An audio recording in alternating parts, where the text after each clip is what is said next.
안녕히 주무셨습니까? 8월 3일 토요일 새벽기도의 찬송가는 540장 주의 음성을 내가 들으리입니다. 함께 읽으실 말씀은 요한계시록 15장 1절에서 8절의 말씀입니다.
사도신경으로 신앙 고백하심으로 새벽기도에 시작하겠습니다. 전능하사 천지를 만드신 하나님 아버지를 내가 믿사오며 그 외아들 우리 주 예수 그리스도를 믿사오니 이는 성령으로 잉태하사 동정녀 마리아에게 나시고 본디오 빌라도에게 고난을 받으사 십자가에 못 박혀 죽으시고 장사한 지 사흘 만에 죽은 자 가운데서 다시 살아나시며 하늘에 오르사 전능하신 하나님 우편에 앉아 계시다가 저리로서 산자와 죽은 자를 심판하러 오시리라. 성령을 믿사오며 거룩한 공예와 성도가 서로 교통하는 것과 죄를 사하여 주시는 것과 몸이 다시 사는 것과 영원히 사는 것을 믿사옵나이다. 아멘. 찬송가 540장 주의 음성을 내가 들으니입니다. 주의 음성을 내가 들으니 사랑한단 말일세. 믿는 마음으로 주께 가오니 나를 영접하소서. 내가 매일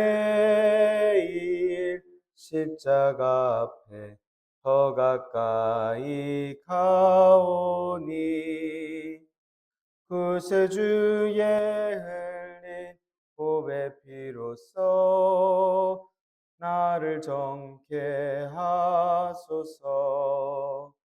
주여 넓으신 은혜 베푸사 나를 받아주시고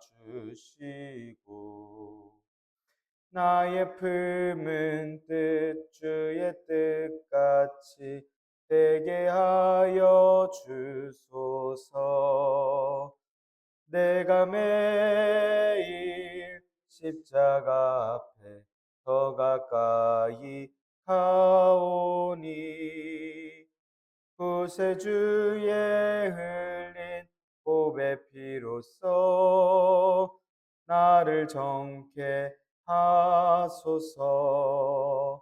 주의 보좌로 나아갈 때에 어찌 아니 기쁠까. 주의 얼굴을 항상 배우니 더욱 친근합니다. 내가 매일 십자가 앞에 더 가까이 가오니 구세주의 흘린 보배 피로써 나를 정케 하소서. 우리 구주의 넓은 사랑을 측량할 자 없으며 주가 주시는 참된 기쁨도 헤아릴 수 없도다. 내가 매일 십자가 앞에 더 가까이 가오니 구세주의 흘린 보배 피로써 나를 정케 하소서. 아멘. 은혜롭고 자비로우신 하나님 아버지, 오늘도 새 하루를 허락하여 주시니 감사합니다. 주님의 부르심을 듣고 모인 저희들 하나님께 찬양하고 기도할 때 들어주시오며 저희를 받아 주시옵소서. 주님의 전능하심과 의롭고 참되심에 저희는 영원히 찬양하고 주님의 일을 기대합니다. 주님 앞에 모인 주님의 종들의 기도를 들어주시옵고 또한 저희들의 삶을 주장하여 주셔서 주님의 영광으로 저희를 받아주시고 인도하여 주시옵소서. 주님께서 허락하신 말씀을 읽습니다. 말씀을 읽을 때 지혜를 허락하여 주시고 말씀을 깨닫게 하여 주시며 순종하게 하여 주시옵소서. 교회로서 끝까지 남은 자들 이긴 자들 되게 하여 주시며 교회의 덕을 쌓는 힘과 능력과 은사를 주님 허락하여 주시옵소서. 이 모든 말씀 우리 주 예수 그리스도의 이름으로 기도드리옵나이다. 아멘. 요한계시록 15장 1절에서 8절의 말씀입니다. 또 하늘에 크고 이상한 다른 이적을 보매 일곱 천사가 일곱 재앙을 가졌으니 곧 마지막 재앙이라. 하나님의 진노가 이것으로 마치리로다. 또 내가 보니 불이 섞인 유리 바다 같은 것이 있고 짐승과 그의 우상과 그의 이름의 수를 이기고 벗어난 자들이 유리 바닷가에 서서 하나님의 검은 고를 가지고 하나님의 종 모세의 노래 어린 양의 노래를 불러 이르되 주 하나님 곧 전능하신 이시여 하시는 일이 크고 놀라우시도다. 만국의 왕이시여 주의 길이 의롭고 참되시도다. 주여 누가 주의 이름을 두려워하지 아니하며 영화롭게 하지 아니하리요 오직 주만 거룩하시니이다. 주의 의로우신 일이 나타났음에 만국이 와서 주께 경배하리이다. 또 이 일 후에 내가 보니 하늘의 증거 장막의 성전이 열리며 일곱 재앙을 가진 일곱 천사가 성전으로부터 나와 맑고 빛난 세마포 옷을 입고 가슴에 금띠를 띠고 내 생물 중에 하나가 영원토록 살아계신 하나님의 진노를 가득히 담은 금 대접 일곱을 그 일곱 천사들에게 주니 하나님의 영광과 능력으로 말미암아 성전의 연기가 가득 차매 일곱 천사의 일곱 재앙이 마치기까지는 성전에 능히 들어갈 자가 없더라. 아멘. 오늘도 하나님께서 예배 자리에 함께 하신 여러분들에게 크신 은혜와 평강을 내려주시길 원합니다. 함께 요한계시록의 말씀을 읽고 있습니다. 예수님께서 이 땅에 오시고 십자가에 못 박혀 돌아가시고 부활하시고 다시 돌아오실 것을 교회들에게 약속하여 주신 그 이래로 여러 사도들을 통하여 교회들을 이루게 하셨습니다. 그런데 교회가 로마에게 고난을 받고 핍박을 받고 교회 안에는 이단들이 있었고 또 잘못된 가르침들이 있었습니다. 예배를 드릴 때 뜨겁지도 차갑지도 않은 식은 마음으로 교회를 이루고 예배를 드리고 있던 교회들도 있었습니다. 그리고 이 교회를 향하여 견디고 버티라고 끝까지 이긴 자들 남은 자들 되라고 가르쳐 주십니다. 교회를 거니시고 붙드시는 예수님의 모습과 하늘 보좌의 모습과 심판의 환상들을 요한 사도에게 하나님께서 보여주시고 계십니다. 그 중에서 오늘 읽은 15장의 말씀은 예수님께서 다시 오시기 전 심판하시는 말씀인 4장에서 18장 사이의 말씀을 보고 있는 것입니다. 19장 이후에는 백보좌 심판 그리고 새하늘과 새 땅을 다루는 말씀입니다. 4장부터 시작되는 일곱 나팔의 말씀들이 있었는데 일곱 인은 하나님의 오른손 위에 놓여져 있는 일곱 인으로 봉해진 두루마리를 예수님께서 떼시는 이야기였습니다. 그 일곱 인을 예수님께서 떼실 때마다 심판하시는 환상들과 제단 아래 탄원하는 영혼들의 환상들을 볼 수 있었습니다. 그 일곱 번째 인을 떼실 때 일곱 나팔을 받는 일곱 천사들을 볼 수 있었고 일곱 대장의 일곱 대접의 재앙 말씀 이전에 마치 전에 모든 말씀들을 다 돌아보듯이 용, 옛뱀의 이름으로 사단 권세, 두 짐승과 추수에 대한 말씀에 대한 말씀들도 볼 수 있었습니다. 하나님께서 들려주시는 확실한 심판의 모습들, 환상의 말씀들이 오늘 우리에게 큰 위로와 소망과 또 확신이 되기를 간절히 소망합니다. 하나님께서 요한 사도에게 환상을 보여주시고 계시는 원어로서 1절의 말씀이 시작됩니다. 그런데 요한 사도가 봤다라고 하는 하늘의 크고 이상한 다른 이적이라고 하는 건 계시록 12장 1절에서 말씀하였던 하늘의 큰 이적과 비슷한 단어를 쓰는데 그것과는 또 다른 환상이라고 크고 이상한 이적이라고 이야기하고 있습니다. 앞선 말씀에선 성도들과 관련하여 그들이 박해받는 것에 대해서 말씀했다면 지금은 세상에 임하는 재앙을 보여줄 것이라고 하는 다른 이적을 가리켜 이야기합니다. 그리고 말씀에서 이상한이라고 이야기하는 건 놀랍고 신기하다라는 뜻입니다. 요한 사도가 설명하는 환상은 놀랍고 신기한 환상입니다. 마지막 일곱 천사가 일곱 재앙을 가졌습니다. 마지막이라는 건 종말을 의미합니다. 일곱 대접의 재앙은 일곱인, 일곱 나팔, 환상으로 시작했던 하나님의 종말의 심판이 마무리가 되는 마지막 심판이라는 것을 알게 합니다. 말씀에서 가졌으니라고 이야기하는 건 천사가 생생하게 그 일곱 대접을 맡은 그 모습, 직접 목격한 그 모습을 가리켜 이야기합니다. 요한 사도가 보는 눈앞에서 일곱 천사가 일곱 대접을 가지고 있습니다. 마지막 재앙이라고 하는 말씀 뒤에는 왜냐하면이라는 원어가 있습니다. 일곱 재앙이 마지막 재앙인 이유에 대해서 이야기합니다. 그 이유는 하나님의 진노가 이것으로 마치기 때문이다 라고 말씀하고 있습니다. 말씀에서 이야기되는 하나님의 진노는 짐승의 표를 이마나 오른손에 받은 자들을 향하여 이루실 심판들, 또 포도주 틀의 심판을 통해서도 알 수 있는 말씀입니다. 하나님의 진노가 마치리로다 라고 하시는 말씀은 완전히 가득하게 채워질 만큼 완벽하게 이룰 하나님의 심판을 이야기합니다. 말씀의 일곱 재앙이 마지막 재앙이라는 것은 하나님의 진노가 가득하기 때문입니다.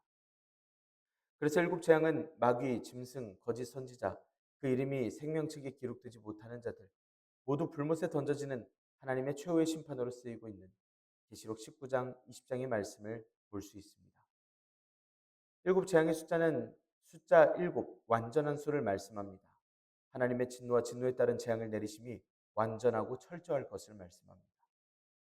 2절에서 요한사도는 또 다른 것을 설명합니다. 검은 고를 가지고 찬양하는 말씀으로 시작됩니다. 이 말씀은 마치 여섯째 인과 일곱째 인의 환상 사이에서 계시록 10장, 11장의 말씀이 있었듯이 일곱 재앙이 쏟아지면 그럼 하나님의 신실한 백성들은 어떻게 될 건가에 대한 대답이 되어줍니다. 이건 붉은 용, 거짓 선지자를 상징하는 두 짐승이 주도하는 환난과 핍박이 있을 것을 알게 합니다. 그 속에서도 하나님의 구속하심을 받은 자들이 철저한 하나님의 보호를 통해 결국은 승리하고 궁극적으로는 하나님을 찬양하는 모습을 보이고 있음을 말씀합니다. 말씀에서 용과 두 짐승 때문에 환난과 핍박, 미혹받는 자들, 곧 일곱 교회를 생각할 수 있습니다. 천사가 대접을 쏟아서 하나님의 진노의 심판이 있으면 일곱 교회는 어떻게 될지 스스로의 처지에 대해서 궁금할 수밖에 없는 것입니다. 이 2절에서부터 4절의 말씀은 듣는 일곱 교회에게는 위로가 되는 말씀이고 용기가 되는 말씀입니다. 일곱 대접의 재앙 중 외치는 교회의 승전보와 같은 것입니다. 이 교회의 승전보는 요한 사도가 본 불이 섞인 유리바다 같은 것을 보고 있습니다. 불 유리바다는 아니고 그와 비슷한 것이라고 이야기하고 있습니다. 이어지는 말씀에 모세의 노래를 떠올려 봤을 때 붉은 바다로 떠올릴 만한 건 홍해바다입니다. 홍해바다가 환상 중에 이렇게 보였던 것으로 생각할 수 있습니다. 2절의 말씀은 홍해바다를 건너는데 성공한 이들이 바닷가에 서서 찬양하고 감사했듯이 짐승과 그의 우상을 이기고 벗어난 자들이 유리 바닷가에 서서 하나님의 검은 고를 가지고 찬양하고 있는 그러한 상황인 것입니다. 하나님께서는 이스라엘을 모든 순간 매번 구해주셨습니다. 그 중에서도 특히 하나님의 구원 중에는 애굽에서 탈출시켜 주신 그 하나님의 구원하심을 대표적으로 떠올리게 됩니다. 여전히 하나님의 백성들을 구원하시려고 하시는 그 모습을 이 말씀을 통하여 볼 수 있습니다. 그렇기 때문에 일곱 대접의 재앙이 있다고 해도 그리고 현재 용과 두 짐승의 핍박과 환난 때문에 고난을 받고 있다고 해도 일곱 교회 성도들은 낙담하고 좌절할 이유가 없습니다. 이스라엘을 홍해의 위협에서 인도하셨던 바로 그때 그 하나님께서 그때 그 은혜와 사랑으로 최종의 구원까지도 인도해 주실 하나님이심을 알려주시기 때문입니다. 짐승과 그의 우상과 그의 이름의 수를 이기는 백성들을 환상에서 봅니다. 짐승과 그 우상에게 경배하지 않고 경배하면 살려주겠다고 하는 짐승의 표 받는 것을 강압하고 미혹하는데 단호하게 거절한 것입니다. 그리고 그들에겐 승리의 포상이 있을 것을 말씀합니다. 그들은 생명나무의 과실을 먹으며 둘째 사망에서 보호됩니다. 그리고 감추인 만나가 주어지고 만국을 다스리는 권세를 받습니다. 또 흰옷을 입고 하나님의 성전에서 기둥이 되고 예수님과 함께 보좌에 앉을 특권을 누릴 수 있습니다. 비록 저들의 유행에서 뒤처질지 몰라도, 저들이 죽기까지 핍박하고 실제로 죽일지 몰라도 끝까지 믿음을 지킴으로 일곱 교회는 결국은 최후에는 승리할 것이라는 겁니다. 유리바닷가의 선의들이 웬 하나님의 검은고를 들고 서 있나 생각하실 수 있는데, 계시록 5장, 14장, 18장에는 하나님의 백성이 하나님의 구원을 찬양할 때 계속하여 검은고를 쓰고 있는 것을 볼 수 있습니다. 구원하시는 하나님을 찬양할 때 사용하던 그 검은고를 말씀하고 있습니다. 유리바다가에 선 그들은 연하여서 찬양합니다. 3절, 4절의 말씀 함께 읽겠습니다. 하나님의 종 모세의 노래, 어린 양의 노래를 불러 이르되, 주 하나님 곧 전능하신 이시여 하시는 일이 크고 놀라우시도다. 만국의 왕이시여 주의 길이 의롭고 참되시도다. 주여 누가 주의 이름을 두려워하지 아니하며 영화롭게 하지 아니하오리이까. 오직 주만 거룩하시니이다. 주의 의로우신 일이 나타났음에 만국이 와서 주께 경배하리이다 하더라.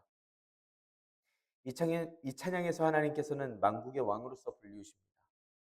만국을 통치하시는 진정한 주권자라는 뜻인데, 이 말씀을 듣는 일곱 교회에게 들리우기는 로마 황제가 나라 중 최고인 것처럼, 다 다스릴 수 있는 것처럼 자처하고 있지만, 그와는 다르게 진정 만국을 통치하시는 분은 하나님이시라는 겁니다. 시편 86편에서도 주여 지으신 모든 열방이 와서 주의 앞에 경배하며 주의 이름의 영화를 돌릴지어다 라고 찬양했던 모세의 노래를 이야기하고 있습니다. 모세의 노래를 다 부름으로써 듣는 일곱 교회에게 일곱 대접 재앙의 때에 그래서 일곱 교회는 어떤 것인지에 대해서 설명을 마쳤습니다. 그리고 이어지는 환상에 대한 묘사를 5절에서 이어서 이야기하고 있습니다. 요한 사도는 또 내가 보니 라는 식으로 말씀하고 있습니다. 다시 한번 환상을 보고 있다는 뜻입니다. 이 일 후에라고 말씀하는 건 모세의 노래를 지나고 나서 이제 일곱 재앙의 이야기를 다시 한번 시작하겠다는 이야기입니다.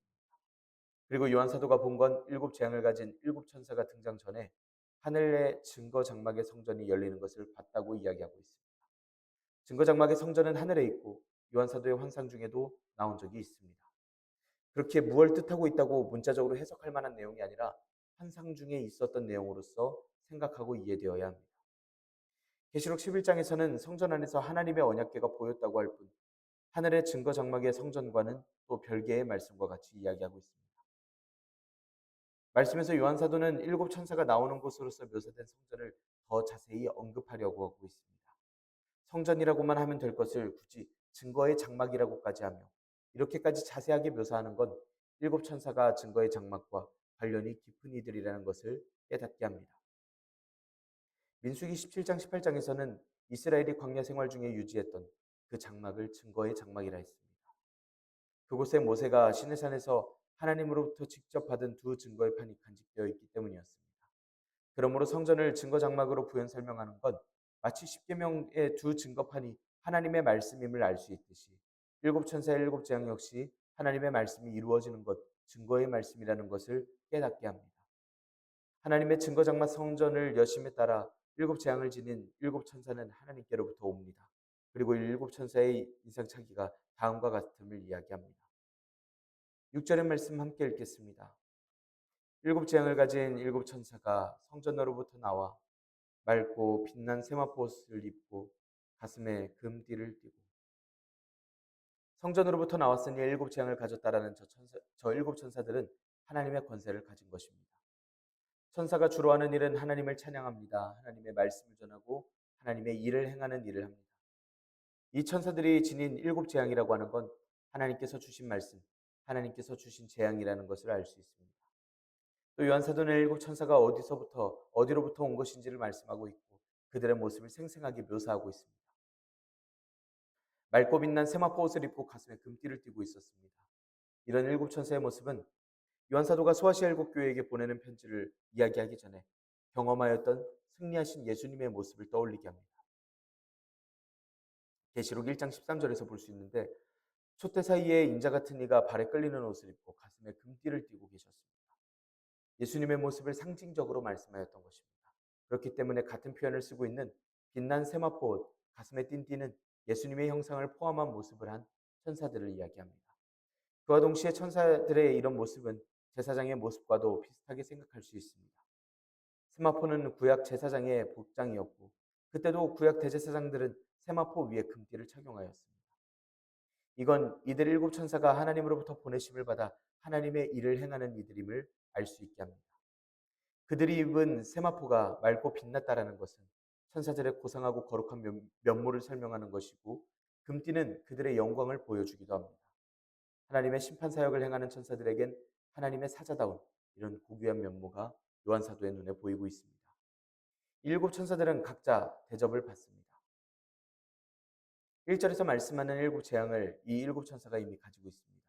그리고 이들에게 내 생물 중 하나가 영원토록 살아계신 하나님의 진노를 담은 금 대접 7개를 그 일곱 천사에게 주고 있습니다.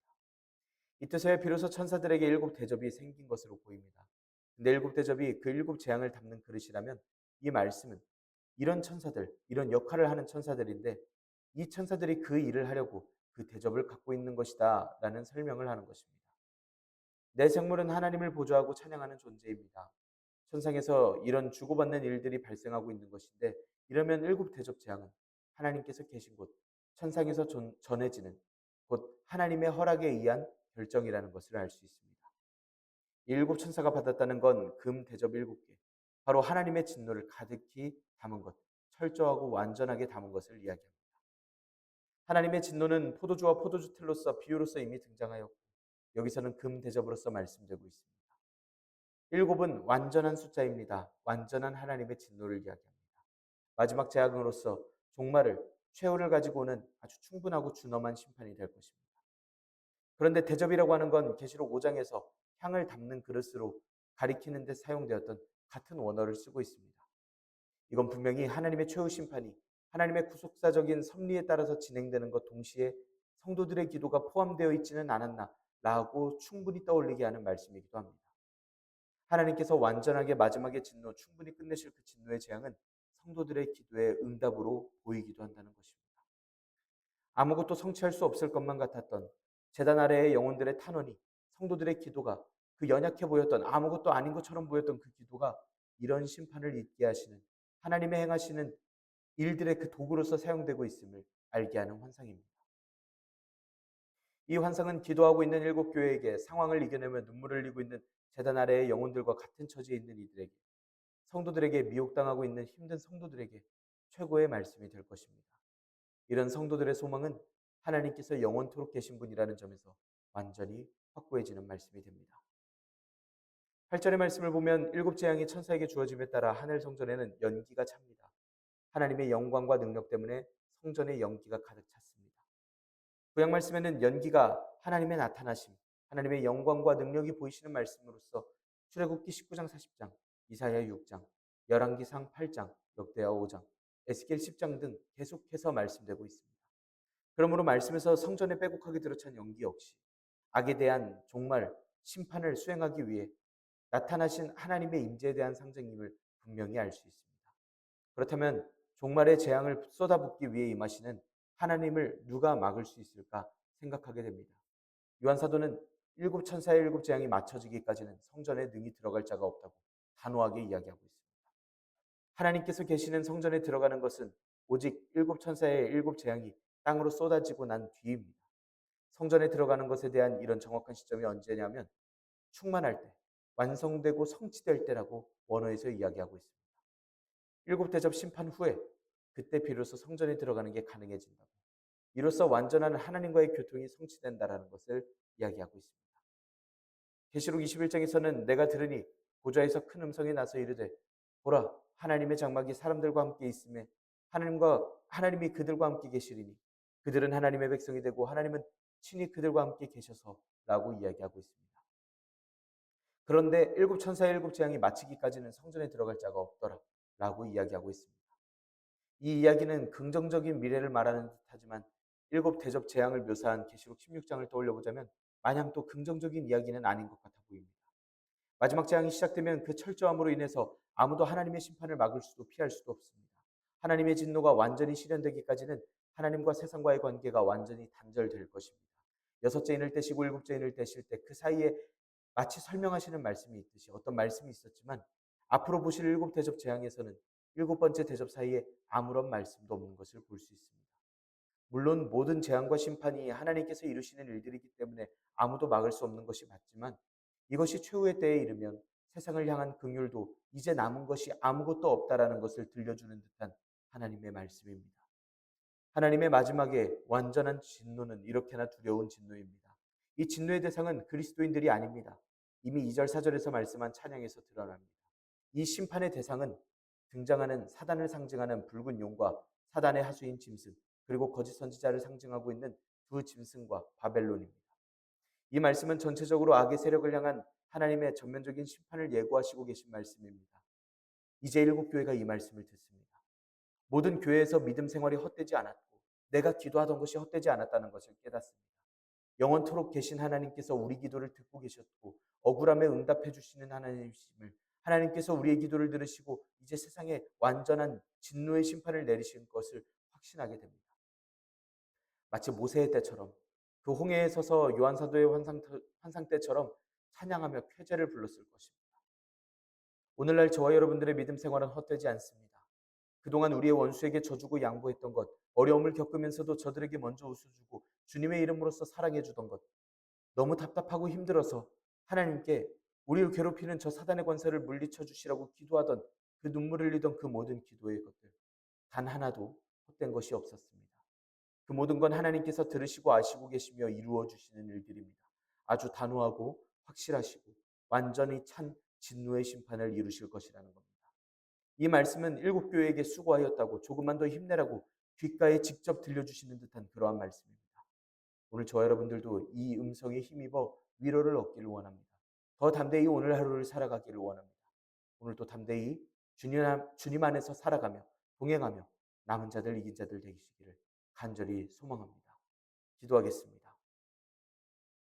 은혜롭고 자비로우신 하나님 아버지, 저희들에게 은혜와 평강과 또 천국의 소망, 또 심판의 소망을 허락하시니 감사합니다. 영원한 복음으로서 저희들에게 가르치시고 담대하게 하시며 하나님의 계명과 예수님에 대한 믿음을 지키게 하시니 감사합니다. 저희가 마주칠 상황 중에 저희의 인내와 믿음과 지혜가 있을 줄 압니다. 오늘 하루 주님과 함께 동행함으로 잘 싸워 이긴 자들 남은 자들 되도록 주님 인도하여 주시옵소서. 훗날 모든 싸움과 시련을 이기고 찬양하는 이들의 찬양을 저희들이 오늘 듣게 하시고 저희들 또한 같이 찬양하게 하시니 감사합니다. 전능하신 주 하나님, 주님께서 하시는 일이 크고 놀라우십니다. 만국의 왕이신 하나님, 주님의 길이 의롭고 또 참되십니다. 주님의 이름을 두려워하지 않을 자가 없고 영화롭게 하지 않을 자가 없습니다. 오직 하나님께서만 거룩하십니다. 저희들의 훗날의 찬양과 오늘날의 영원한 찬양과 이 영광을 받아 주시옵소서. 이 모든 말씀 우리 주 예수 그리스도의 이름으로 기도드리옵나이다. 아멘. 하늘에 계신 우리 아버지여, 이름이 거룩히 여김을 받으시오며 나라가 임하시오며 뜻이 하늘에서 이루어진 것 같이 땅에서도 이루어지이다. 오늘 우리에게 일용할 양식을 주시옵고 우리가 우리에게 죄 지은 자를 사하여 준 것 같이 우리 죄를 사하여 주시옵고 우리를 시험에 들게 하지 마시옵고 다만 악에서 구하시옵소서. 나라와 권세와 영광이 아버지께 영원히 있사옵나이다. 아멘. 우리 시간 함께 기도하기를 원합니다. 오늘의 말씀을 지켜내기 위하여 하나님께서 주신 이 담대하게 하시는 말씀들이 우리에게 담대함이 되고 또한 우리에게 영원한 찬양이 되어 우리의 입술에서 이 찬양이 있고 또한 오늘 하루 그렇게 사라지기를 하나님께 간구하며 그 지혜와 능력을 간구하며 기도하며 나아가길 원합니다. 우리 또한 함께 기도할 때 우리 터교의 사역을 위해서 기도합시다. 터교의 기관들을 위하여 함께 기도하길 원합니다. 내일은 거룩한 주일입니다. 주일 예배를 위해서 함께 기도하길 원합니다. 이 시간 한 목소리로 함께 기도드리겠습니다.